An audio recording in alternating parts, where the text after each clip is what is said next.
Bonjour à tous, aujourd'hui on se retrouve pour une nouvelle vidéo. Alors ça vous changera pas mal par rapport au contenu habituel puisqu'il ne s'agit pas d'un condensé d'un de mes lives mais d'une vidéo présentation sur Veroid Studio. Alors pour ceux qui veulent juste voir à peu près à quoi ressemble le logiciel et connaître globalement ses fonctionnalités pour ensuite aller explorer par eux-mêmes et expérimenter, cette vidéo sera parfaite. Pour ceux qui veulent avant tout un tuto très conséquent sur comment faire les cheveux et d'autres éléments, alors ce sera pas cette vidéo, mais je vous laisse me faire savoir dans les commentaires quel tuto vous intéresserait. Si vous avez besoin d'aide en particulier, vous pouvez rejoindre aussi le serveur Discord de Novel qui est dans la description. Si vous avez besoin d'aide, vous n'hésitez pas. Si vous aimez ce contenu, n'hésitez pas à vous abonner, ça supporte la chaîne et ça nous ferait très plaisir. Et sinon, je pense qu'on a assez parlé, c'est le début de la vidéo. Attention magie, c'est parti! Pour ceux qui débutent totalement, alors pas de panique, je vous mettrai dans la description et des timecodes pour retrouver facilement les catégories et de quel sujet on traite, et aussi les liens en description pour retrouver facilement ce qu'il faut. Alors il ne faut pas grand chose, globalement ce qu'il vous faut c'est juste Veroid. Veroid qui est passé en stable, avant c'était une bêta, maintenant il y a la vraie dernière version qui est sortie, qui permet de faire des avatars relativement très facilement. Alors il y a deux façons d'obtenir Veroid, c'est très simple, c'est soit sur le site web pour obtenir directement le fichier d'installation pour Windows ou pour macOS, Veroid est compatible Windows et Mac, ou vous pouvez directement télécharger sur Steam. Je vous recommanderais plutôt de le télécharger sur Steam puisque ça vous permettra de l'avoir tout le temps à jour, donc d'avoir les prochains futurs contenus. Vu qu'il vient de sortir de bêta, je trouve ça plus logique, donc c'est très simple, soit vous cherchez directement sur Steam Veroid Studio, ou alors sur internet vous tapez Veroid. C'est le premier lien, veroid.com/en, Veroid Studio, et directement ici, vous aurez des liens pour télécharger pour Windows, donc si on clique dessus, ils nous permettent de télécharger directement l'installation en .win. Si on clique sur Steam, ça redirige directement vers Steam, pour le télécharger, l'ajouter à votre compte. Si vous voulez pas passer par là, je vous mets directement les liens en description, je vous laisse cliquer dessus, et puis on se retrouve une fois que vous l'avez. Globalement, c'est juste une installation basique, je vais pas vous apprendre ça. Pour ceux qui ont un avatar de la bêta, il y a facilement une conversion qui peut être faite. Alors, ça peut casser certaines choses. Je sais pas si ce sera patch plus tard, mais de toute façon, c'est rien de très contraignant. Typiquement, des textures qui peuvent partir, vous les remettez. Globalement, rien de bien méchant, ça peut juste être un peu long. Donc, globalement, pour convertir un avatar, c'est assez simple. Vous faites Open, vous allez chercher directement votre avatar. Donc, moi, je vais prendre, admettons, celui avec la tenue d'école. Me dit que c'est un bêta modèle. Vous cliquez simplement sur le carré bleu, ça va être où est stocké le nouvel avatar. Donc je vais le mettre directement dans les téléchargements, je vais faire enregistrer. Il y aura simplement une petite barre de chargement comme ça. On attend que ça se finisse, logiquement l'avatar sera tout bon.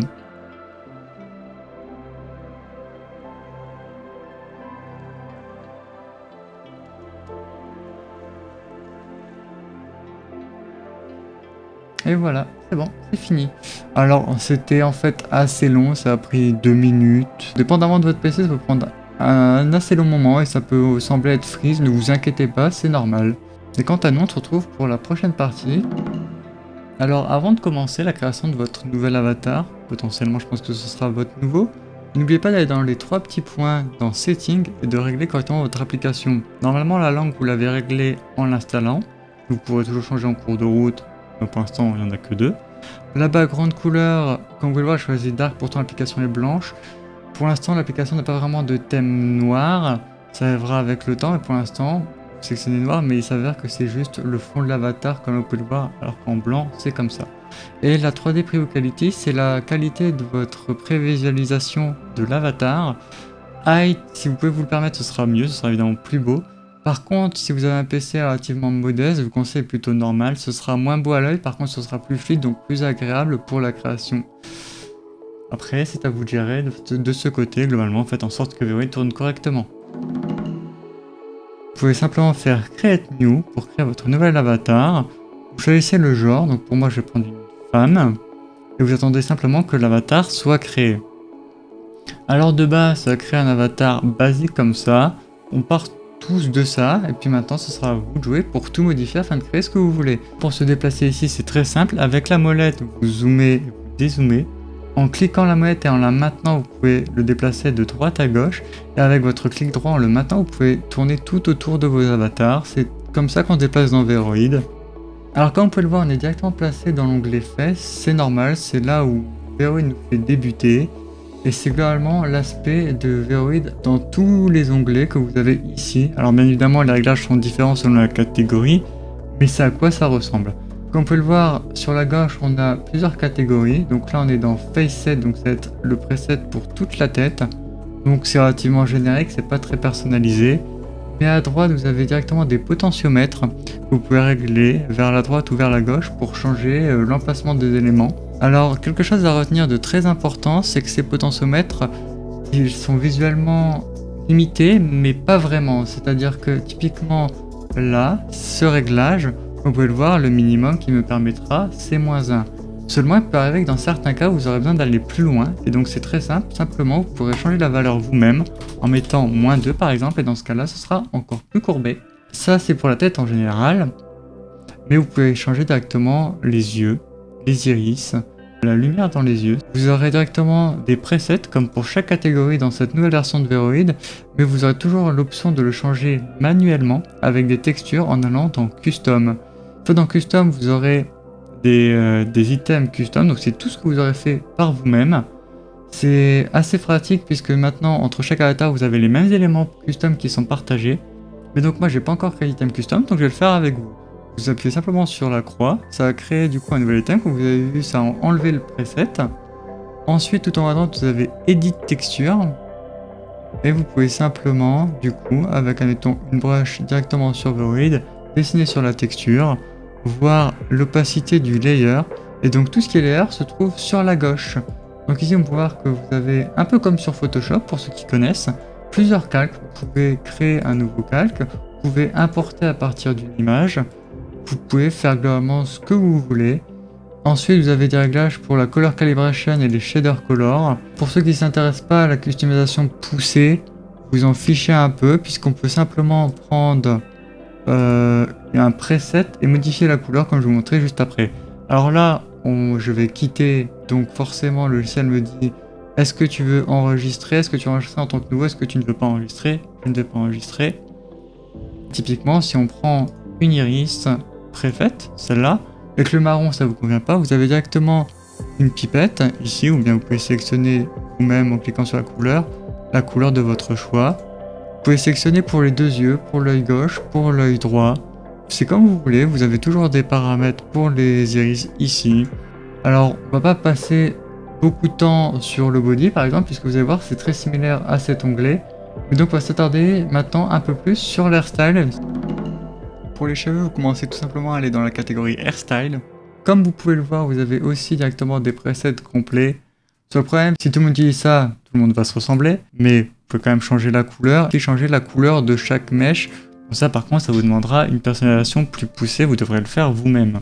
Si vous ne voulez pas un preset directement tout fait, comme vous pouvez le voir, vous avez aussi directement chaque catégorie, vous pouvez choisir vous-même. Si vous voulez une frange, vous prenez la frange, et puis derrière, vous mettez des cheveux longs. Comme pour la fesse, vous avez des couleurs de cheveux différentes. C'est globalement des presets assez bien faits. Il y aura aussi les bones qui sont frais. Donc les bones, c'est globalement la gravité des cheveux, pour faire très simple. Mais donc comme vous pouvez le voir, vous pouvez simplement choisir et votre avatar aura déjà une coupe de cheveux qui en soi fait le travail. Mais donc nous, pour faire quelque chose de plus customisé, si vous voulez le faire, c'est pas un tuto pour faire ça, hein, je vous le répète, mais on va globalement voir comment est-ce qu'on fait. On peut tout enlever des presets et on va simplement aller dans Custom. Donc soit vous le séparez dans les catégories comme ce que Veroid ont fait, c'est-à-dire vous créez votre coupe de cheveux en faisant un côté le front, ensuite vous faites votre arrière, l'arrière dans une autre catégorie, donc dans Back, et en créant votre propre truc custom comme on a fait pour Face.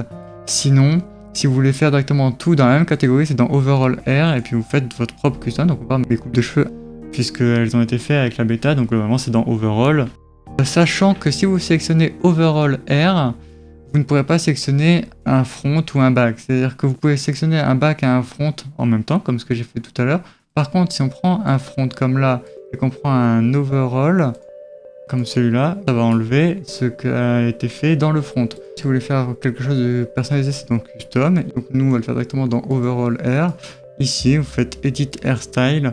Et vous pouvez simplement créer des mèches, comme ça. Bon, c'est pas un tuto sur ça, Si vous voulez vraiment un tuto pour créer des cheveux personnalisés, je vous le ferai. J'attends de savoir ce que vous en pensez en commentaire. Nous, on va pas s'attarder sur ça. Comme je vous l'ai dit, c'est pas vraiment un tuto ni un cours. On va faire Close Without Saving. Vous aurez ensuite aussi les bones des cheveux à faire. On s'attarde pas là-dessus, on passe directement au body. Comme je vous l'ai dit, le body, c'est comme pour face, vous pouvez faire quelque chose vous-même dans Custom. Après, nous, on va rester dans le preset et rien ne change comparé à face, c'est-à-dire que vous avez des potentiomètres pour changer la couleur de la peau, pour changer la couleur de la peau quand elle est sombre. Vous avez aussi la couleur de la lumière, vous avez aussi les réglages de tout le corps. Donc avant, c'était bien, vous pouvez trier par catégorie. Globalement, maintenant, ils ont tout mis dans Wall Body, alors qu'avant, on avait une catégorie bras, une catégorie jambes. Donc là, on a une liste très longue, puisqu'en fin de compte, si on veut les mains, les mains se retrouvent ici, donc tout en bas, donc il faut tout scroll. J'espère qu'ils vont rajouter à nouveau toutes les catégories différentes. Ça m'étonnerait qu'ils ne le fassent pas, mais en attendant, tout est directement ici, dans le Wall Body. Alors on passe tout de suite dans les vêtements, c'est là où on verra le plus le changement de texture quand vous ferez des vêtements. C'est surtout les vêtements où vous changerez beaucoup les textures, c'est-à-dire globalement la peau vous la ferez sûrement plus sur d'autres logiciels, donc Clip Studio Paint, et Photoshop, bref vous choisissez ce que vous voulez, mais donc c'est là où je vais vous apprendre à charger des textures, mais c'est pareil pour les cheveux, c'est-à-dire que les cheveux tout à l'heure j'ai parlé des textures des cheveux, si vous voulez les changer, c'est exactement la même manipulation, mais je vous l'apprends ici dans Outfit. Donc comme pour cette catégorie vous avez directement des presets. Nous on s'en fiche un peu, on va tout enlever ici, c'est une robe donc on l'enlève. Donc on va prendre admettons une nouvelle robe, on va dans Custom, toujours à la croix, on peut faire plus. Donc on va admettons prendre une robe comme ceci. Maintenant on a des previews, donc on peut voir facilement visuellement quelle robe on va mettre. Les robes sont, comme pour les autres éléments, totalement réglables. Alors pas totalement, en fait c'est quand même assez limité. Vous avez quelques réglages à faire pour comment la robe se positionne par rapport à votre avatar. Donc ensuite c'est très simple, vous faites Edit Texture. Et puis là, vous aurez simplement le même menu de texturing que vous avez déjà vu juste avant. Vous pouvez simplement faire clic droit sur le modèle de base, importer, et ici vous importez rapidement la robe que vous avez. Donc admettons, je vais prendre celle-là, c'est ce que j'ai de côté. Ça, c'est si vous importez facilement des robes. C'est pas une robe que j'ai faite. Si vous voulez des vêtements, je vous mets simplement un lien dans la description, c'est Boost. Donc soit vous avez des vêtements payants, soit vous avez des vêtements gratuits. Je vous mettrai un lien qui redirige directement vers les vêtements gratuits. Et un autre lien général du site, avec directement la recherche pour Veroid. Ainsi vous trouvez tous les matériaux pour Veroid. Donc après, c'est comme pour les autres, vous fermez, et donc vous enregistrez. Je vais faire Overwrite. Et donc l'avantage, comme j'ai dit de cette nouvelle version, c'est que maintenant cette robe, je pourrais facilement ajouter sur toutes les versions des avatars et sur les avatars que j'ai. On passe directement aux accessoires. C'est une des grandes nouveautés de cette version. C'est quelque chose qu'on attendait aussi depuis longtemps. Vous aurez simplement des accessoires. Donc pour l'instant, c'est limité aux oreilles et aux lunettes. Ce qu'on faisait avant, c'est que l'on faisait les oreilles, mettons, avec des cheveux. Ça paraît très bizarre, mais globalement, sur Veroid, on doit beaucoup tricher avec les cheveux. Ça reste vraiment le Veroid Beta, à part vraiment cet ajout des accessoires qui est très très sympathique. Donc on peut simplement rajouter des lunettes. On va prendre celle-là. Donc on pourrait penser que les lunettes, elles sont, c'est un modèle non personnalisable, mais en fait c'est comme pour les autres éléments, il y a des réglages. Donc on peut choisir si elles sont plus rondes, si elles sont plus fines. Donc on peut quand même relativement assez facilement personnaliser ces lunettes. Si vous voulez pas en noir, c'est comme pour tous les autres éléments de Veroid, vous pouvez choisir la couleur. On peut faire des lunettes rouges. Vous pouvez aussi changer directement la texture. Vous pouvez voir, ça ressemble à ça. Comme je l'ai dit, c'est surtout si vous voulez découvrir, je vous présente juste à quoi ressemble le logiciel et comment est-ce qu'il fonctionne. Donc on passe aussi vite fait sur les oreilles. Donc on va mettons prendre les oreilles de lapin. Pareil, on peut facilement changer les réglages des oreilles. On peut choisir la taille. Si elles sont plus larges, on peut même les incliner, donc comme ça, même le faire tombantes. Donc c'est relativement beaucoup plus facile. Bon, ce qui est malheureux, c'est qu'on ne peut pas, admettons, choisir pour les autres oreilles de chat, chien, on ne peut pas choisir la touffe à l'intérieur, donc ça reste globalement le même modèle qui est juste modifié. C'est pas non plus totalement customisé, mais c'est déjà un bon début, c'est déjà beaucoup plus facile. Vous pouvez choisir la couleur des oreilles. Pour ceux qui veulent faire des oreilles personnalisées, d'un côté et l'autre d'une autre couleur, bien même pour les lunettes, admettons. Ça passera par les textures, ça c'est évident. Et puis c'est globalement tout pour les accessoires, en espérant qu'ils en ajoutent plus tard. Donc on se retrouve tout de suite pour le look. Donc on se retrouve tout de suite pour le look. Alors le look, c'est globalement l'aspect général de l'avatar, donc on va directement dessus. On a directement le réglage de l'outline sur la gauche. Alors c'est des menus qui sont très sobres comparé aux autres, c'est normal, c'est vraiment les réglages de fin. Vous pouvez aussi les régler au début, hein. Vous n'êtes pas obligé de le faire dans l'ordre. Vous pouvez faire le body et les faces avant l'airstyle, vous n'êtes pas obligé de faire la tête, l'airstyle et ensuite le body. Faites l'ordre qui vous semble plus logique, mais globalement quand même faites pas la tenue, puisqu'après si vous faites la tenue, vous ne pourrez pas spécialement bien faire le corps. Donc vous avez simplement ici, comme vous le voyez, la outline des cheveux, donc simplement la ligne de contour, on peut la faire plus grosse. Alors ici, il n'y a pas vraiment de cheveux, donc on la verra pas. Mais ensuite, on la verra plus pour le visage. Pour le visage, elle devient plus grosse ou plus fine, voire carrément absente. Ce qui, selon la texture, peut donner du coup un avatar très 3D. Si vous l'ajoutez, forcément, ça donne un style plus manga, plus démarqué. Vous l'aurez aussi pour les accessoires maintenant, ce qui n'était pas le cas d'avant. Parce qu'évidemment les accessoires ont été rajoutés, donc ils ont aussi une outline maintenant. Ça a rajouté une quatrième. Vous avez ensuite le rim light et le shading, c'est donc l'éclairage et l'ombrage. Bon, on les enlève la plupart du temps, dépendamment de ce que vous voulez faire et du style que vous voulez donner à votre avatar. Pareil, si vous changez, ça vous donnera peut-être un style plus 3D. Si vous le rajoutez, ça rajoutera peut-être un côté plus manga. L'eye alignment permettra simplement de régler la position de vos yeux, des pupilles que vous aurez mis. Pour ça que dans la texture des pupilles, il faudra quelque chose de droit si vous changez la texture. Donc faites quelque chose vraiment de propre si vous changez les textures. Et dans Bones, c'est par rapport aux articulations du coup. Et au squelette aussi, on pourrait aussi parler de ça, pour régler leur amplitude, s'ils sont lissés ou pas. Et dans l'exporting, vous pourrez aussi régler comment est-ce que les bones sont réduits pour faire en sorte que l'avatar soit plus léger. Et d'ailleurs, on va parler de ça tout de suite. Donc, pour l'exporting, et ce sera pareil pour faire des photos directement dans VRoid, mais pas un onglet. Avant, c'était le cas. Maintenant, c'est directement deux petits symboles ici. Donc l'exporting, c'est celui-là, et donc ça, ce sera pour prendre des photos. Donc on va d'abord faire exporting, ensuite on fera une petite digression sur comment est-ce qu'on prend des photos sur VRoid. Donc ici vous pourrez l'uploader sur VRoid Hub et l'exporter en VRM. VRM ce sera ce qui vous intéresse le plus pour être VTuber, c'est ce qui vous permettra, admettons, de le mettre dans VCFace, le logiciel qui permet de faire du tracking, ce qui est globalement ce que je suis en train de faire. Donc c'est un VRM qu'il vous faut, donc on va faire export as VRM. Une nouvelle fenêtre va s'ouvrir. Alors maintenant c'est bien plus épuré qu'avant. Puisqu'avant il y avait en même temps et l'exporting et les photos dans le même endroit. Maintenant c'est beaucoup plus simple. Vous avez ici Reduce Polygon, donc simplement pour réduire le nombre de faces de votre avatar. Si évidemment vous lissez trop, votre avatar il perdra ses formes. Je pense qu'il vaudrait mieux chercher à optimiser un avatar en le rendant plus léger avec admettons, votre coupe de cheveux. Si vous faites une coupe de cheveux qui est atrocement trop lourde, au final les 3/4 des mèches ne se voient pas, cherchez plutôt à optimiser votre avatar de ce côté-là plutôt que dans les polygones. Le Reduce Material, c'est très pratique. Quand vous avez une queue faite à partir de cheveux, vous pourrez simplement décocher ça pour ensuite, dans Unity, la raccrocher au bon endroit de votre corps, parce que sinon elle va suivre les mouvements de votre tête, or votre queue n'est pas accrochée à votre tête. Et Reduce Bones, bon ça c'est pour les cheveux. Le seul problème c'est que ça change aussi globalement les bones et le fonctionnement de la physique de vos cheveux. Donc je trouve ça dommage de faire les bones de vos cheveux pour ensuite globalement les décapiter avec un réglage. Et donc ensuite vous faites simplement export. Vous devez rajouter un nom, un créateur, c'est uniquement ce qui est requis pour exporter. Version, c'est pas nécessaire, sauf si ensuite vous le mettez dans Unity. Unity nécessite une version.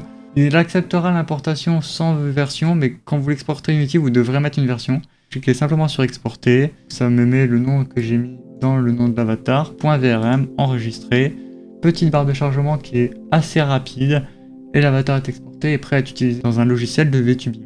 On va fermer ça et on passe tout de suite à la prise de photos.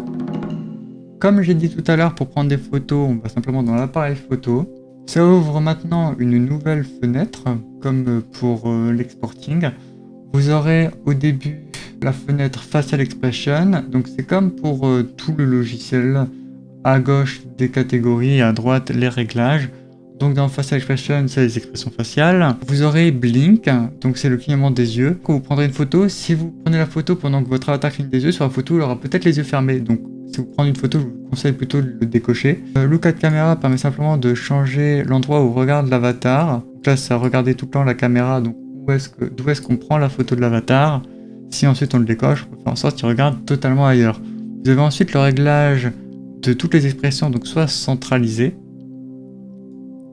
Donc ça change directement pour chaque partie du corps, du visage, la bouche, les sourcils, les yeux. Sachant que ces expressions sont automatiques, mais vous pourrez les personnaliser typiquement si votre avatar, quand il n'est pas content, vous le trouvez ou trop ou pas assez content. Dans le réglage de l'avatar, vous pouvez simplement régler sur un potentiomètre à quel point est-ce qu'il n'est pas content ou non. Vous pouvez ensuite régler pour chaque partie du corps indépendamment. Donc fermez juste l'œil gauche. C'est vraiment juste les phases d'expression. Alors on va maintenant dans pause animation.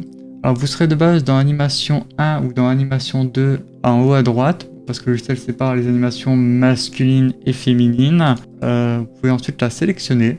Elle se joue en boucle. Vous pourrez la mettre en pause au bon moment ici. Là, on peut l'arrêter comme ça. Comme vous pouvez le voir directement à droite, il y a le petit logo pour prendre la photo. Alors pour l'instant, on n'est pas encore prêt, mais vous l'avez déjà repéré.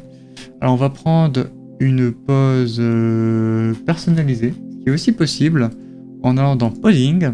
Vous avez directement des contrôleurs, alors c'est pas les meilleurs, vous avez aussi des presets ici qui sont différents des animations. Et toi, nous on va prendre Reading. On va garder cette pause comme exemple. Vous avez aussi du coup les mains, dans quelle position est-ce qu'elles se mettent, est-ce qu'elles se ferment. Dans Background, vous pouvez simplement mettre une couleur comme ça, ou alors importer directement une image. Donc moi je préfère utiliser un fond vert, donc c'est très simple. On clique sur le code hexadécimal ici, on met 00 FF00. Vous aurez simplement un fond vert que vous pourrez détourer dans une application comme Photoshop. Alors pour la vidéo, j'ai placé du vert, c'est assez moche. Dans Lightning, c'est l'éclairage. Il n'y a pas de réel soleil, mais globalement, ça change l'angle du soleil virtuel qui éclaire votre avatar. Vous pouvez changer aussi l'intensité et la couleur du soleil. Vous avez le wind ensuite pour simplement avoir un vent sur votre shooting photo. Comme vous pouvez le voir, les accessoires ont aussi des bols qui sont un peu rigides par rapport à ce qu'on pourrait faire. Pour l'instant, c'est pas encore modifiable. Peut-être qu'un jour, on pourra modifier les bones des oreilles, les rendre moins rigides. Ce serait une bonne update que pourrait nous faire Veroid. En anglais, ensuite, très important, en post-processing, vous avez l'anti-aliasing que vous pouvez mettre à height ou en low. Ça permet simplement de rendre l'avatar avec un anti-aliasing, ce qui enlève cet effet, comme vous pouvez le voir ici, d'escalier. Quand on coche l'anti-aliasing, d'un seul coup, ça devient tout lisse, tout beau, tout propre. Ensuite, peak size, c'est facile, c'est simplement la taille de l'image. En fait, on peut faire une image de 2000 par 2000 en sélectionnant les valeurs manuellement. Ça c'est 200, mais c'est pas grave. Vous pouvez aussi dans les presets size choisir un truc automatique. Vous avez un carré en 1080 par 1080 et du Full HD pour faire une image plus basique. Vous prenez simplement l'image et ça ouvre un explorateur où simplement vous mettez le nom de votre image et vous faites enregistrer. Et globalement, c'est tout bon. Alors avec tout ça, normalement, vous avez de quoi au moins débuter dans Veroid. Ce n'est pas un vrai tuto, c'est pas avec ça que vous saurez totalement faire une coupe de cheveux. J'en ferai peut-être, mais pour ceux qui veulent expérimenter, ce sera un bon début, je pense. Donc n'hésitez pas à re-regarder les parties qui vous intéressent avec les timecodes. Après, si vous avez besoin d'aide, comme je vous l'ai dit en début de vidéo, n'hésitez pas à passer sur le Discord de Novel, on se fera un plaisir de vous accueillir. J'attends globalement vraiment beaucoup de retours de votre part. Pour savoir ce que vous en pensez, si vous voulez des contenus plus complets, plus longs et plus explicatifs. Si vous voulez des contenus plus séparés en plusieurs vidéos. J'attends vraiment votre avis là-dessus. Et donc moi je vous dis à bientôt et passez une bonne journée.